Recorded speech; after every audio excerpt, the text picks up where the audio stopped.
Makulor na nagtapos ang Tinagba Festival sa siyudad ni Iriga, Kasuudmang Banggi. Kapamilya stars na sina Jake Cuenca at sina Angeline Quinto nakiugma sa mga Irigenyo. Nagpapatrol, Jonathan Maestrado.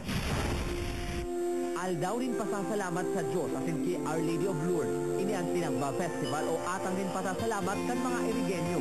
Nakitumaro ang tribunin aita na parte kan props, ang mga manok asin unggoy. Patok sa kaakian ang mga clowns asin mascot. May layong dance, tanga ring maka-attracting suwerte. Now it's live. It's not only through the YouTube. The parade, the festivities, everything is very impressive. Highlight kan tinagbaan street dance asin ang magagayon na floats na anong na grupo ang bida. Ang alamat ng nyog, bayabas, kalabasa, ilang-ilang, batag asin kat nga o natong ang tinawan nindang buhay. Doon tayo aangkla eh.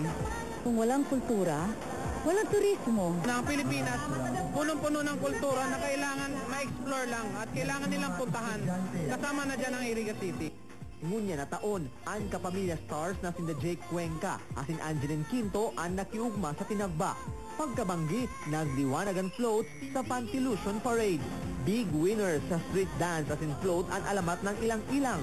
Magarbong fireworks display ang nagtapos kan okasyon. Jonathan Maestrado, Patrol, kan Pilipino.